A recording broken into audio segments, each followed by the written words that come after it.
आप सभी का प्रातः काल की इस धर्म सभा में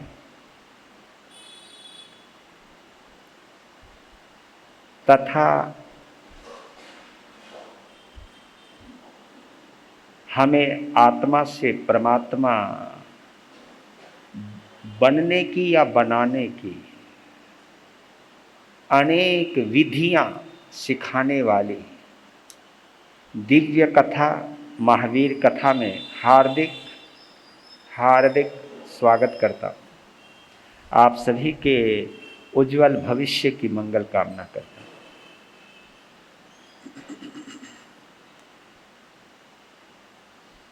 हम सभी अपने अपने सौभाग्य की सराहना करें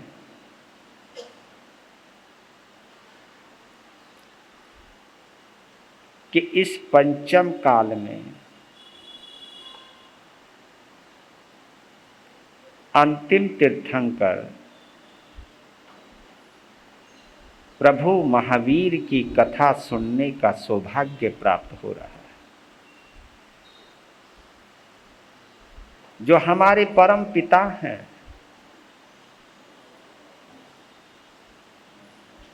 चरम तीर्थंकर हैं, जिनके शासन के हम साधु साध्वी और आप श्रावक और श्राविका हैं।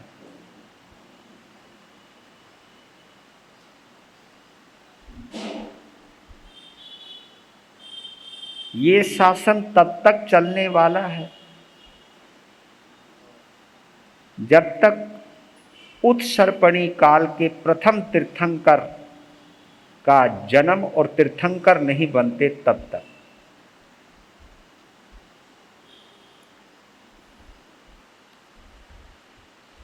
प्रभु महावीर का साधना काल चल रहा है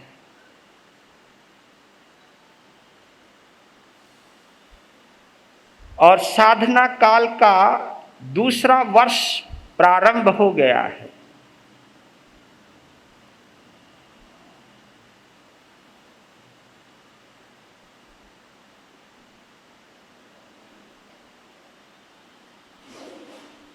दूसरे वर्ष से लेकर चौथे वर्ष तक क्या क्या घटनाएं घटित हुई, थोड़ा सा उन घटनाओं को महसूस करने का या श्रवण करने का श्रद्धा के साथ प्रयास करते हैं।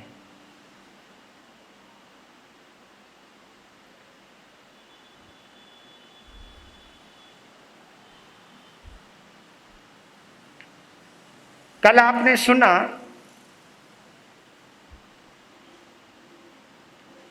चंडकोशिया का जीवन ही बदल दिया, लेकिन एक सवाल पैदा होता है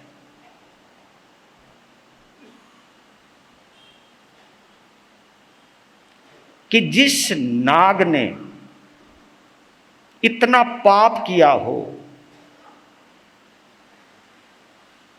फिर भी भगवान उसके पास गए। हम तो रोज प्रार्थना करते तो भी आते नहीं। जिसने जंगल उजाड़ दिया, जिसने पता नहीं कितने लोगों की हत्या कर दी, जला दिया, मार दिया, बर्बाद कर दिया, और भगवान उसके पास खुद जा रहे, सवाल तो पैदा होता ही है। लेकिन आपने गौर किया होगा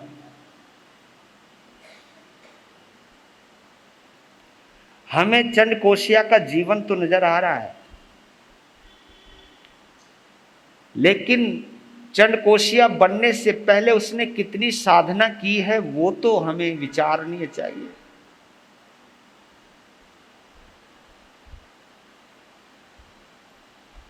गौभद्र शर्मन क्रोध में मरे ज्योतिषी देव बने, फिर उस कुलपति के घर में कौशिक के रूप में पैदा हुए, वहां मर के फिर चंड कौशिक बना। पर लेकिन मुनि अवस्था के अंदर वो मांस खमन पारना करते रहते थे।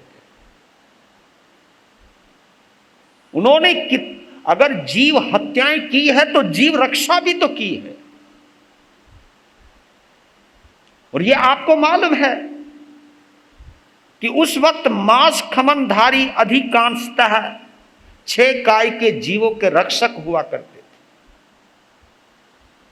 और ये मांस खमन की ताकत है कि जिसके बलबूते पर भगवान महावीर स्वामी को बनवाने में सबसे बड़ा हाथ रहा। 11,66,000 जो मांस खमन किए हैं नंदन मुनि के भव के अंदर भगवान महावीर ने 25वें भव के अंदर, उसी का ही करिश्मा है कि जब उन्होंने तीर्थंकर गोत्र की उपार्जना की, किया कभी खाली नहीं जाता। मेरे कहने का भाव यह है,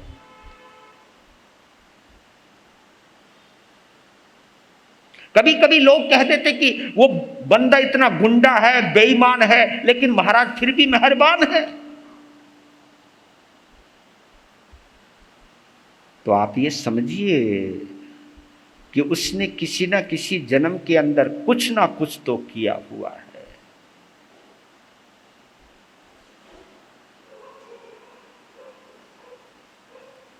कभी व्यक्ति के वर्तमान जीवन को लेकर ही निर्णय नहीं करना चाहिए।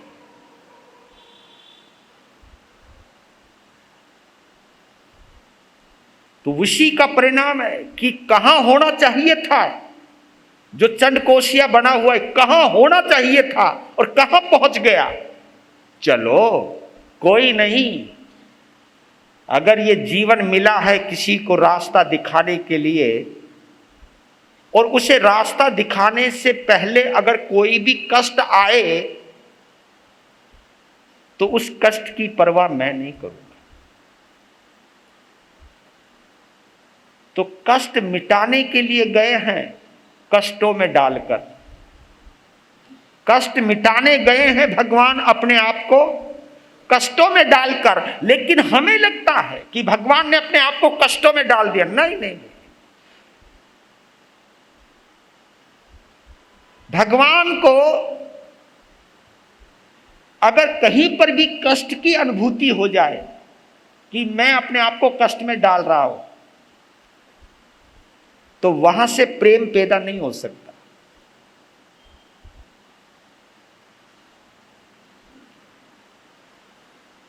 कष्ट भी सुकून दे जाए, सुख दे जाए, क्योंकि एक ही चीज दुख और सुकून ये दोनों चीजें नहीं दे सकती। हमें लगता है कि भगवान महावीर ने अपने आप को कष्ट में डाल दिया, लेकिन हमें और तुम्हें क्या पता कि भगवान महावीर को कितना आनंद आ रहा है। उसी आनंद का फल है कि वो आनंद बांट रहे हैं। क्योंकि सुखी व्यक्ति सुख दे सकता है, दुखी व्यक्ति सुख नहीं दे सकता कभी। तो ये उसका फल है जो पहले कमाई करी है चंडकोशिया के जीव ने, और उसी का ही परिणाम है। उसी का ही परिणाम है कि इतना हिंसक होने के बावजूद भी इतना अहिंसक बन गया कि एक चींटी तक को मारने के लिए अपने शरीर को पलटा भी नहीं। ये देखिए, चंडकोशिक के भाव में ही देखो, उसने हिंसा की भी सीमाएं छुई हैं तो अहिंसा की भी आराधना की। ये है गजब, ये जिन शासन का जादू है।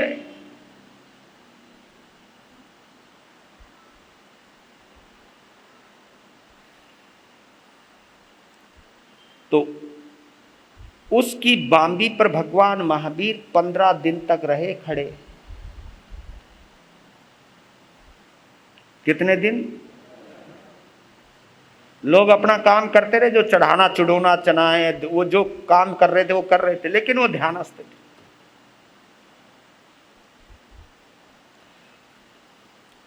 तो वहां से बिहार करके 15 दिन के उपवास का पारना नागसेन एक गृहस्थी के घर पर उन्होंने पारना किया 15 दिन का।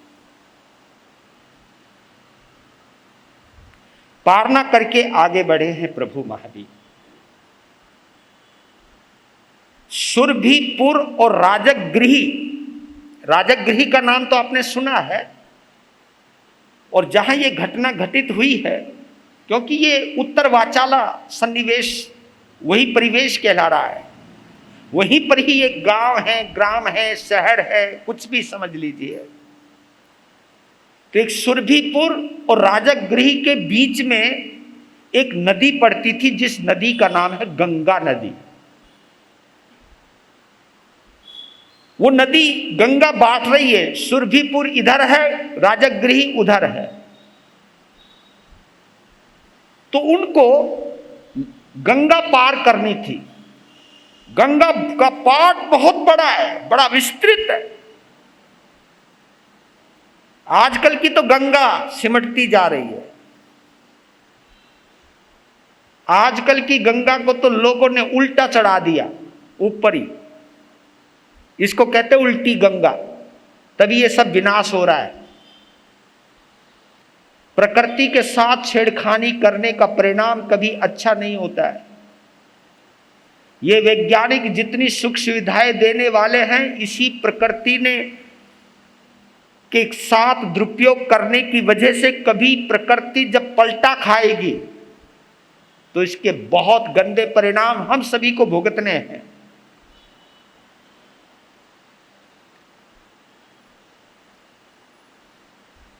तो नाव में बैठने का वक्त आया। महावीर यहां नाव में बैठते, नाव खड़ी है, लोग बैठ रहे हैं, महावीर भी वहां खड़े हो गए। नाविक की तरफ देखा, नाविक ने महावीर को देखा। नाविक ने इशारे में पूछा, महावीर ने इशारे में जवाब दिया। इशारे में पूछा चलना है, और वहां तो कुछ है ही नहीं, क्योंकि कोई कपड़ा ही नहीं। नाविक ने कहा कोई नहीं, बैठो। जब आज्ञा मिली तो महावीर नाव में बैठे।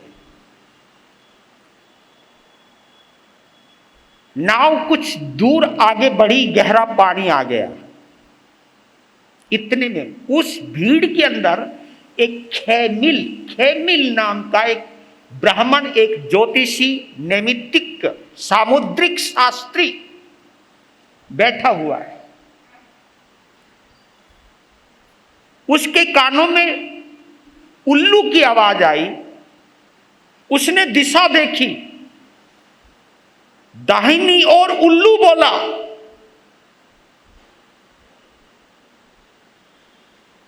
उस आवाज को सुनते ही खेमिल ज्योतिषी घबरा गया, चेहरे की हवाइयां उड़ गई।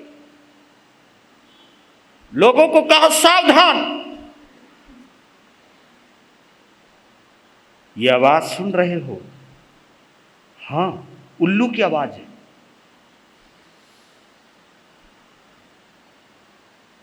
ये आवाज अच्छी नहीं है।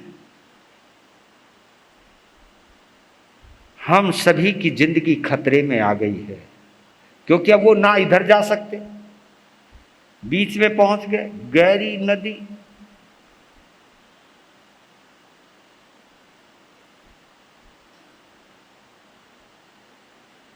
जब ये कहा कि मारणांतिक, प्राणांतक, इसको मारणांतिक भी कहते, प्राणांतक कष्ट भी कहते, जिसमें प्राणों के अंत होने की संभावना, मरने की संभावना, और इतनी बात सुनते किसका चेहरा खुश होना, सबके चेहरे, क्या बोलते हो तुम? जिंदगी अब खत्म होने वाली है और मुझे लग रहा है कि संकेत मिल गया है।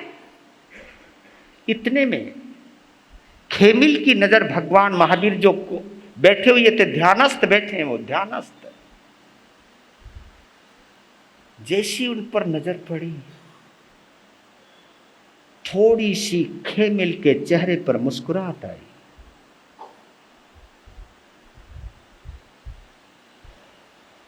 लोगों को कहा कि कष्ट तो आएगा लेकिन कष्ट टल जाएगा। कैसे? ये महापुरुष है कोई। इनको देखने के बाद मेरे अंदर जो सवाल आया है वो सवाल कहीं ना कहीं बचाव का आया है। कष्ट तो आएगा लेकिन इनकी कृपा से बच जाएंगे हम। इसलिए सभी कष्टों की परवाह न करके इनको देखने लग जाओ। भगवान ध्यानस्थ बैठे हुए, वो कह के ही उठा, कह के ही चुका, बोल के ही चुका। लो जी, हो गया शुरू। पानी उछलने लगा, जबकि आसमान साफ। पानी उछलने लगा, पानी उछलने लगा तो नाव भी उछलने लगी। जब नाव उछलने लगी, लोगों के सिर आपस में टकराने लगे। नाव अब पलटी, अब पलटी, ये एहसास होने लगा। सबके प्राण मुंह में, बचाओ। हाँ, होता है भैया, सच कह रहा हूं। जिंदगी हर किसी को प्यारी लगती है। जहां मौत का खेल चल रहा हो, उस वक्त कोई गुजर जाए, उधर से आ जाए तो हम सबकी हवाइयां उड़ जाती हैं। लुधियाना वाले बहादुर है, मैं कह नहीं सकता भैया तुम्हारी अगर ना उड़े हो तो बताओ, लेकिन खेमिल को कहने लगे बाप अब बचेंगे नहीं, बचेंगे नहीं। वो कह रहा रुको, ध्यान मत दो कहीं।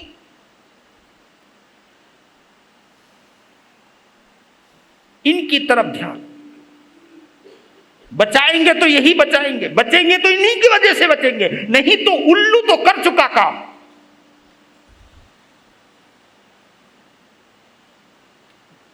नाविक बड़ी मुस्तैदी से नाव को बढ़ा रहा है, बड़ी मुश्किल और हिचकोले खा रही है, नाव बढ़ रही है। फिर धीरे धीरे पानी शांत होने लगा। जब पूरी तरह शांत हुआ तो नाव किनारे पहुंच गए। सब लोगों ने कहा बाबा नमस्कार, बच गए। लोग जाने लगे, लेकिन सब भगवान की, क्योंकि नाम नहीं जानते थे उनका, बोले बाबा की जय हो, बाबा की जय हो, बच गए बाबा। लेकिन आपको मालूम है, ऐसे बिल्कुल शांत गंगा में ऐसे एकदम तूफान आ जाना, पानी का उछलना, जबकि कोई हवा नहीं, कोई तूफान नहीं, पानी का इस तरह उछाले मारना, इसकी वजह है। और उसकी वजह यह है, आपको याद हो जिस समय भगवान महावीर त्रिपृष्ठ वासुदेव के भव में थे,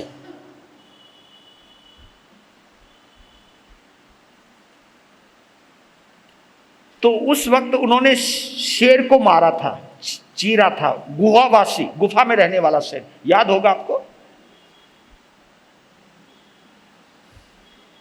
तो वही जिसको चीरा था त्रिपृष्ठ वासुदेव के भव में, वही जीव अनेक भव करते करते सुदंष्ट्र नामक एक नाग कुमार के रूप में वही शेर का जीव पैदा हुआ। और जो उस नदी में रहता था,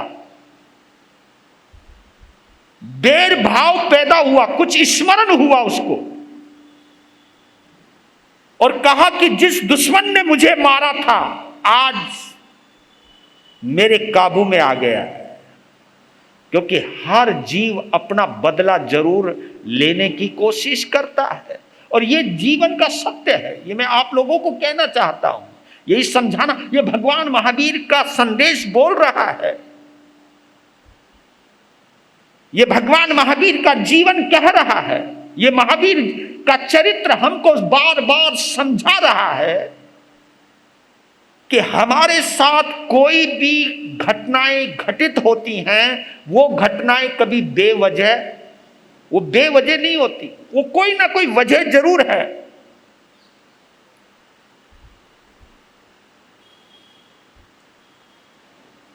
तो उसको मौका मिला। ये वही था जिसने तूफान लाया, अपने फनों के ऊपर उस नाव को उछालना शुरू किया। और क्योंकि जब हमारे द्वारा सताया हुआ व्यक्ति, जब उसकी बारी आती है, तो वही पुराना कर्म उसको बलवान बना देता है।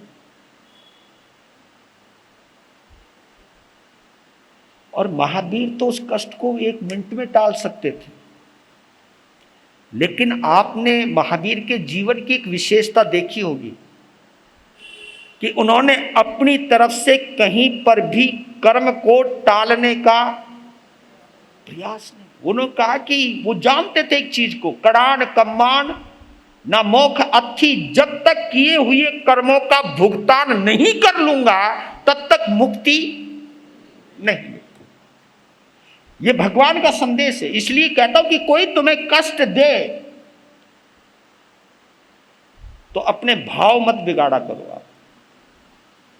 आप भाव बिगाड़ करके उन कर्मों को और मजबूत कर लेते हो। बल्कि ये सोचा किया करो कि मैंने इनका कुछ पुराना हिसाब किताब देना है, और ये देना ही चाहिए। ये भाव अगर आ जाए तो क्यों नहीं आएगा संभाव।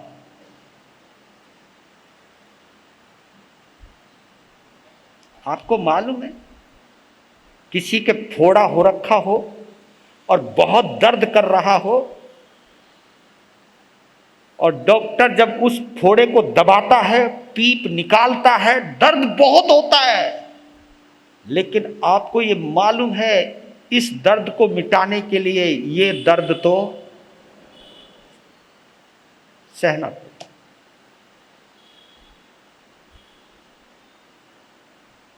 कोई भी जिंदगी में दर्द आए, उस दर्द को सहते वक्त भाव कभी खराब मत करना। और जीवन में चाहे कोई भी खुशियां आए, उन खुशियों के अंदर अहंकार मत करना। बस यही पैमाना है प्रभु महावीर के जिन शासन का। पुण्य कर्म के उदय में अहंकार नहीं करना और पाप कर्म के उदय में क्रोध नहीं करना। बस ये संतुलन बनने की और बनाने की कला ये महावीर की कथा सुनाती।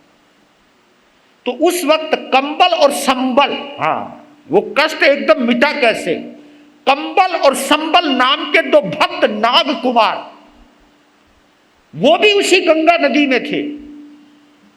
जब ये देखा कि इसने तूफान मचा दिया, तो वो दोनों ही नाग कुमार आए और कहने लगे तेरा दिमाग खराब हो रहा है, तू जानता ये कौन है, तू अपने दर्द का रोना रो रहा है, ये पता नहीं कितनों का दर्द मिटाने के लिए आए हैं, कोई लाभ नहीं है, बदला लेकर के फिर बदला देना पड़ेगा। काहे को, उनका कुछ नहीं बिगड़ना, लेकिन तेरे कर्म बन जाएंगे। तो ये बात सुनकर के वो सुदंष्ट्र नाग कुमार लज्जित हो गया और वो शांत हो गया। ये कहानी जुड़ती है कि महावीर के जीवन की हर घटना एक कहीं ना कहीं से जुड़ी हुई है। तो कहते कि नदी पार करके जब वो गए तो रेत बिल्कुल साफ सुथरा था। तो वहां एक पुष्य नाम के नैमित्तिक के यानी सामुद्रिक शास्त्री, क्योंकि नैमित्तिक वो होता है जो कुंडलियों को जानता है। ये कई चीजें हैं, इनकी कई विधाएं, ज्योतिष की कई विधाएं हैं। अंकों की अलग है, रेखाओं की अलग है, चिन्हों की अलग है, लक्षणों की अलग है, और ग्रहों की ग्रह दशा जोड़ना घटाना, ये सब अलग अलग विधाएं हैं। तो पुष्य नाम का एक सामुद्रिक शास्त्री उसको कहते जो लक्षणों का ज्ञाता होता है। मतलब शरीर पर कौन सा लक्षण क्या है, कौन सी रेखाएं कहां हैं, उनके आधार पर भविष्य को जानने वाला, उसको सामुद्रिक शास्त्री कहते हैं। तो उसकी नजर पड़ी सांप उस रेत पर छपे हुए पांव पर, और पांव पर जैसे निशान देखे माथा ठनक गया। यार ये चक्रवर्ती नंगे पांव।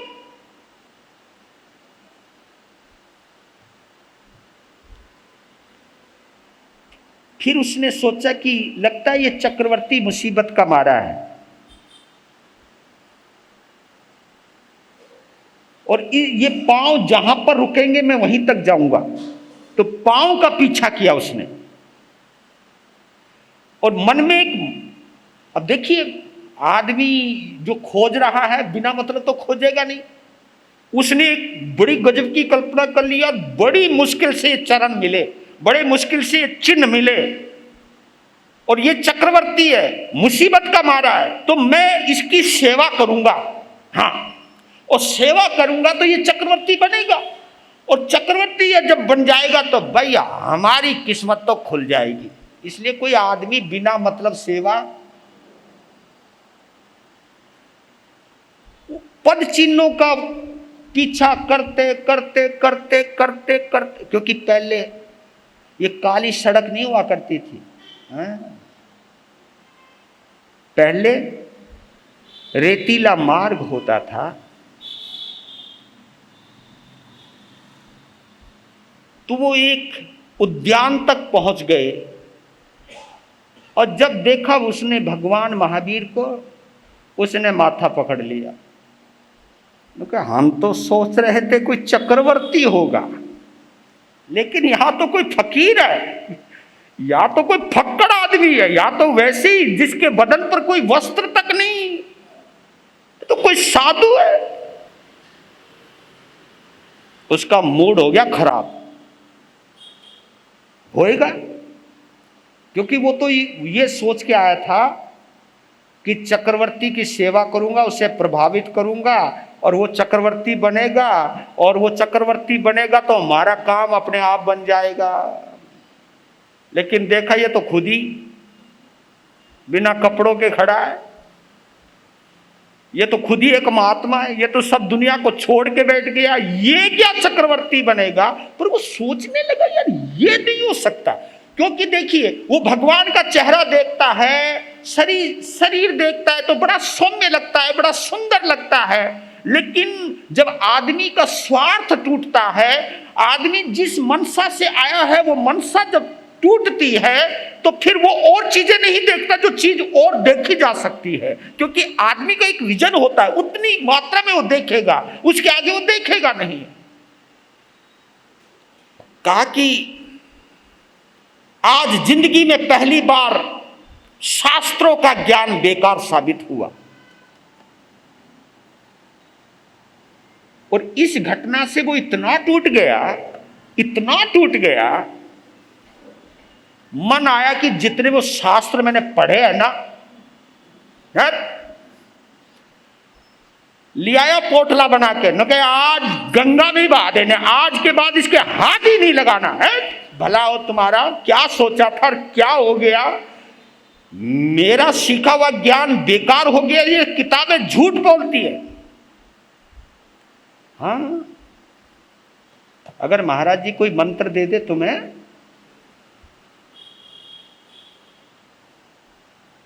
कि इतना जाप कर ले, और उतना जाप करने के बाद कुछ होए नहीं, तो सोच, मालूम है तुम सीधा ही एक इल्जाम लगा देते हो, लगता है महाराज की करनी अच्छी नहीं है।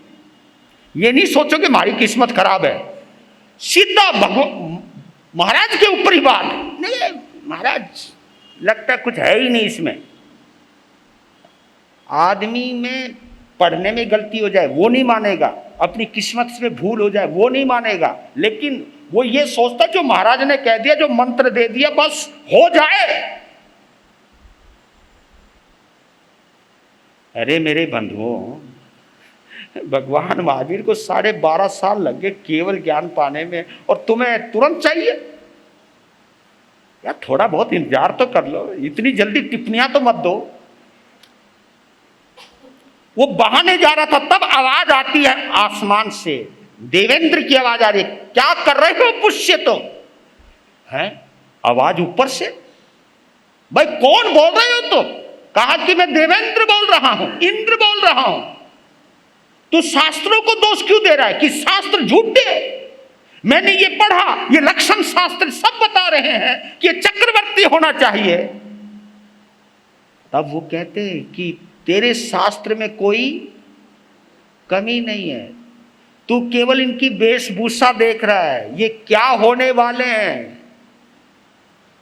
तो उस चक्रवर्ती की बात कर रहा है, ये धम्म चक्रवर्तीनम, ये धर्म के चक्रवर्ती होने वाले हैं, ये तीर्थंकर बनने वाले हैं, ये त्रिलोकी नाथ बनने वाले हैं।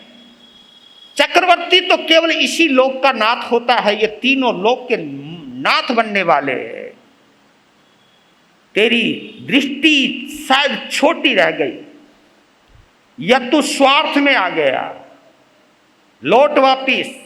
फिर उसने ध्यान लगाया, और जब उसने उस दृष्टि से देखा प्रभु को, फिर नमन किया और इंद्र का धन्यवाद दिया कि आज मेरे से शास्त्रों की असाधना होने से विद्या कोई गलत नहीं होती। हाँ, मैं सच कह रहा हूं, विद्या कोई गलत नहीं, मंत्र कोई गलत नहीं। कमी होगी हमारी किस्मत में, हमारी भक्ति में कमी हो सकती है, लेकिन भक्ति में छुपी हुई जो शक्ति है उसमें कोई कमी नहीं हो सकती है। हमारा मन कमजोर हो सकता है, हम चंचल हो सकते हैं, हमारा कर्म गलत हो सकता है, हमारा फल पाने की ताकत कमजोर हो सकती है, लेकिन उसकी जो शक्ति है वो वहीं पर ही रहने वाली।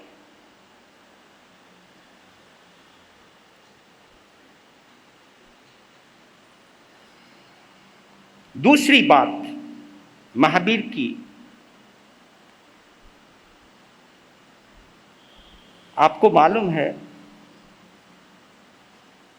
गौशालक भगवान महावीर की साधना काल के 2 साल पूरे होने वाले थे तब मिला था, और लगातार 6 साल तक वो उनके साथ रहा है। अब यहां पर ये चीज देखने वाली है,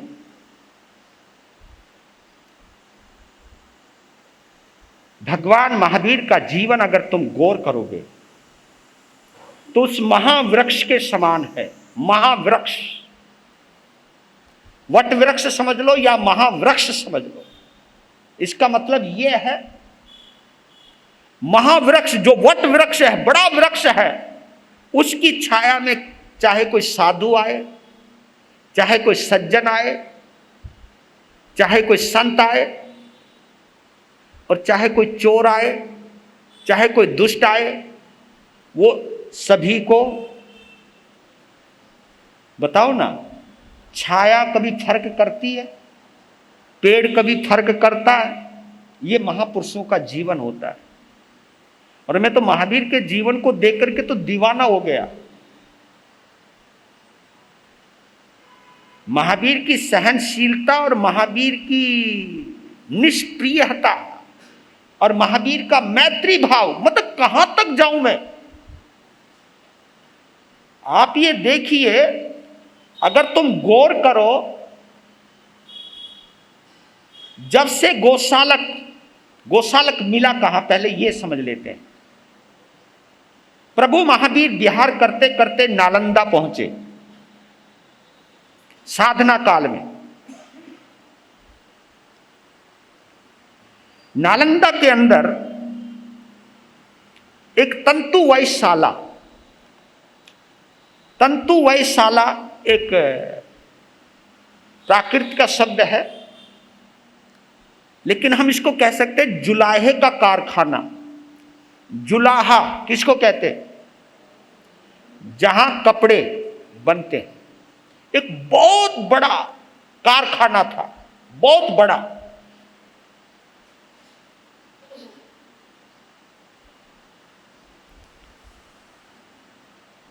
तो भगवान महावीर चतुर्मास लगने वाला था, तो नालंदा के उस तंतु वैशाला के अंदर पहुंचे। तो उसके द्वार पर वो खड़े हो गए। ऐसे पहले ऐसे विनती नहीं होती थी जैसे तुम विनती करते हो, अजी अगला चतुर्मास हमारे यहाँ करवाना जी, ऐसा पहले नहीं होता था। पहले जहां चतुर्मास आ जाता था, जिस पेड़ के नीचे आ जाओ या जिस जगह के अंदर आ जाओ, जिस खंडहर के अंदर आ जाओ, चाहे कहीं पे भी, वहीं रुक जाते थे। अब तो हमें इजाजत लेनी पड़ती है। पहले ये व्यवस्थाएं अब ज्यादा आ गई हैं, क्योंकि पहले संत जीवन ऐसा था कि कहीं जिस खंडहर का कोई मालिक नहीं है वहां जाकर के ठहर जाते थे, वहीं चतुर्मास बिता देते थे। लेकिन कोई किसी की जगह है तो उसकी इजाजत लेते थे। तो जैसे ही वो तंतु वैशाला के आगे पहुंचे तो वो खड़े रह गए। तो वहां का जो मालिक था वो आया, कहा कि आप यहां क्यों खड़े? वो कहने लगे, इशारे में किया कि हम यहां रुकना चाहते हैं 4 महीने के लिए।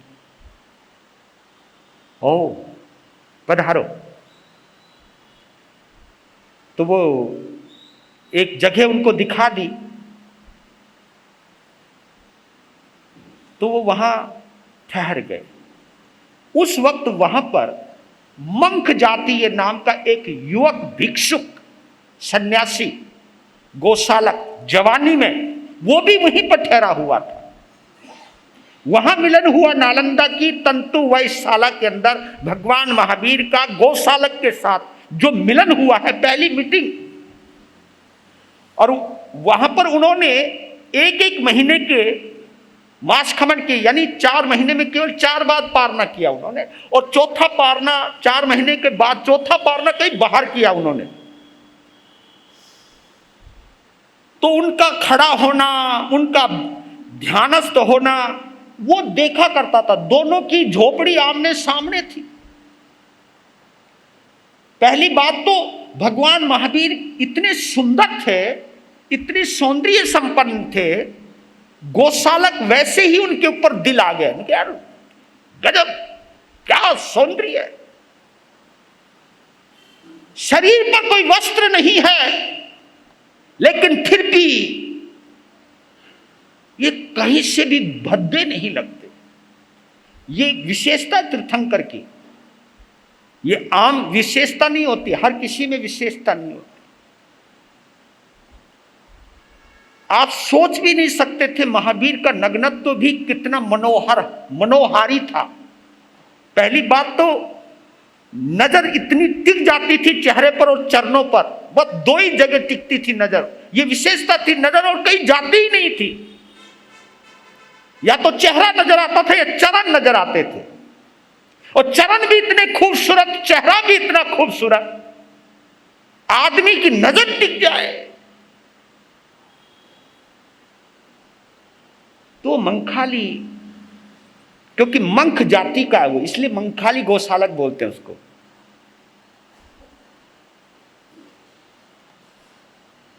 फिर वो आहार के लिए जाते 1 महीने के बाद, तो वो भी उनके साथ हो लेता है। बीच बीच में बोलने की कोशिश करता है, आप बहुत सुंदर हो, है ना। पटाना भी है ना, प्रभावित करना। पटाने का मतलब तुम समझ ले, प्रभावित करना।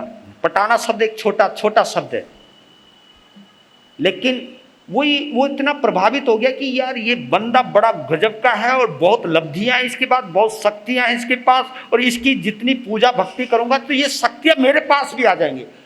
क्योंकि पटाना उसके लिए बोलते हैं, प्रभावित करना उसके लिए बोलते हैं। 2 स्थितियां होती हैं, आदमी एक भक्ति करता है और एक प्रभावित करता है। प्रभावित व्यक्ति स्वार्थ में करेगा। मैंने बोला था एक दिन, आपको याद हो या ना हो, जो हमारी बुद्धि है या तो ये प्रभावित करती है या प्रभावित होती है, लेकिन जो आपका हार्ट है, आपका हृदय है, ये भावित होता है। भावित होने का मतलब है जिसके अंदर कोई स्वार्थ नहीं है।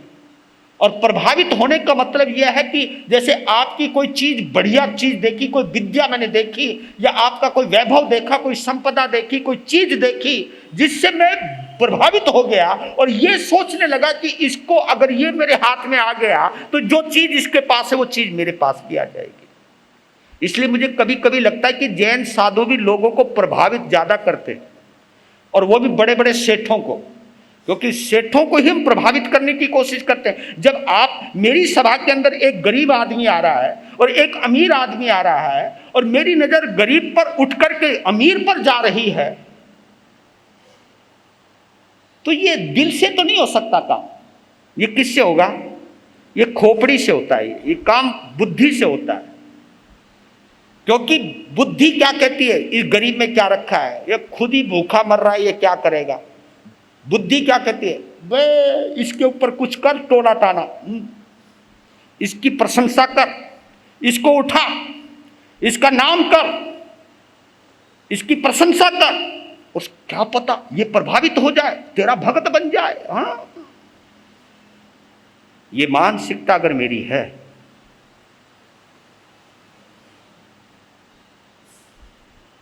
तो मैं बुद्धि का खेल खेल रहा हूं, मैं दिल का खेल नहीं खेल रहा। और ये साफ कहता हूं, जिस संत के दरबार में अमीर को अपनी अमीरी का पता चल जाए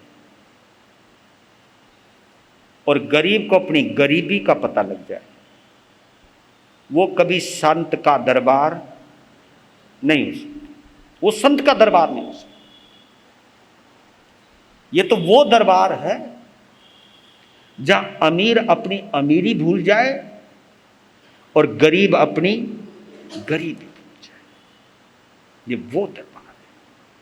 इसलिए भगवान महावीर के सभा को समोसरण कहा करते थे, समोसरण, जहां सभी समान थे, जहां सभी समान थे, सभी समान, हाथी, घोड़े, कुत्ता, बिल्ली, आदमी, गरीब, अमीर, कोई भी, राजा, महाराजा, सेठ, सभी समान रूप से, वही समोसरण है। इसलिए पता नहीं, मैं समझ नहीं पाता कि भगवान महावीर के द्वारा दिया गया या तीर्थंकरों की सभा को समोसरण दिया गया शब्द हम जैन संत ही क्यों भूल जाते हैं। क्या वजह होगी मैं नहीं जानता हूं, लेकिन वजह जो भी है वो अच्छी वजह नहीं है। ये बुद्धि का गेम चल रहा है, ये संप्रदाय का खेल चल रहा है, ये धर्म नहीं चल रहा है। तो वो तुम बहुत सुंदर हो, तुम बहुत चमत्कारी हो। एक दो जगह पारने हुए तो वहां दिव्य रत्नों की बरसात होने लगी। ओरे होए, गोशालक और पागल, यार ये तो एक एक महीने के बाद भोजन करता है और जहां जहां भोजन करता है उसका वो कुछ भी लेता नहीं। एक बार कहा ये कपड़े तुम भी ले लो, क्योंकि कहीं कपड़े बरसे, कहीं मोहरे बरसी, तुम भी। महावीर तो अपने चल देते। और बेचारा क्या करे, उसने ये डर ये बैठ गया कि इनके साथ रहते रहते अगर मैंने कोई हीरा जवाहरात, कोई कपड़े कुपड़े उतार लिए तो ये कहीं मुझे ना निकाल दे। अभी तो रहने दे, अभी तो इन्हीं के साथ रहना है। मन तो करता था उठा लूं, लेकिन फिर सोचे चल छोड़, अभी छोटे लालच में नहीं पड़ना, अभी बंदे को पक्का करना है। तो देखते देखते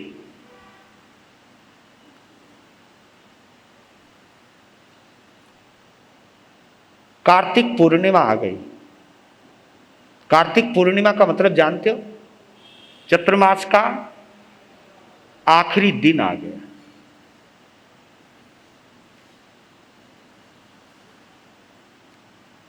तो उस नालंदा के अंदर वो त्योहार के रूप में मनाया जा रहा था। तो आज पता नहीं क्या मन में आई मंखाली गोशालक के, कहा कि आज बताओ मैं भिक्षा लेने जाऊंगा, आज मुझे भिक्षा में क्या क्या मिलेगा। तो भगवान ने सहजता से बोल दिया कि कौंदों के बासी चावल मिलेंगे, खट्टी छाछ मिलेगी और खोटा सिक्का मिलेगा। यह सुनती गोशालक हंसने लगा जोर जोर से, कहा कि कुछ भी कह बाबा, तू बहुत चमत्कारी होगा, बहुत भविष्यवक्ता होगा, तुम्हारी बात कोई झूठी नहीं पड़ती होगी, लेकिन आज मैं आपकी बात झूठी साबित नहीं कर दूं तो मेरा नाम भी गोशालक नहीं।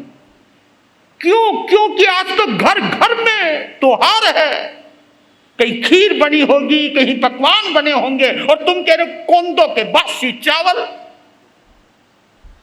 महावीर मौन हो गए और वो चल दिया कि आज खीर खा के आऊंगा और फिर आगे बताऊंगा।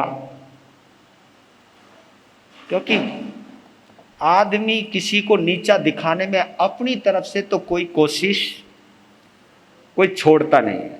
अब वो चला। अब हुआ ऐसा कि जहां भी गया लोग अपने में इतने व्यस्त थे, लोग कहते आगे चल आगे चल। यार हर कोई धक्का ही मारने लग गया, आगे चल। बोले थोड़ा सा दे दो, ये खीर दे दो थोड़ी, आगे चल आगे। अजी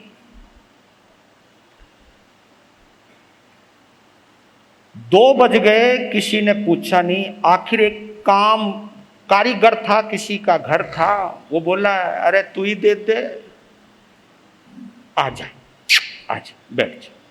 वो कोंदों के बासी चावल लाए, नगर ले खा ले। ये छाछ ले ले, छाछ भी दे दी। फिर बाद में दक्षिणा में वो एक सिक्का दिया, सिक्के को जब गौर से देखा वो भी खोटा निकला।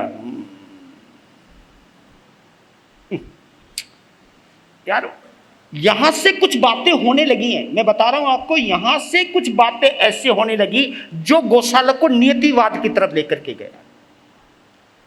नियतिवाद की तरफ यहां से, क्योंकि जो होना वो होना है, जो बोल दिया वो बोल दिया, जो होना वो होना है। अब वो जब वापिस आया तो वहां महावीर नहीं, क्योंकि वो बिहार कर गए थे।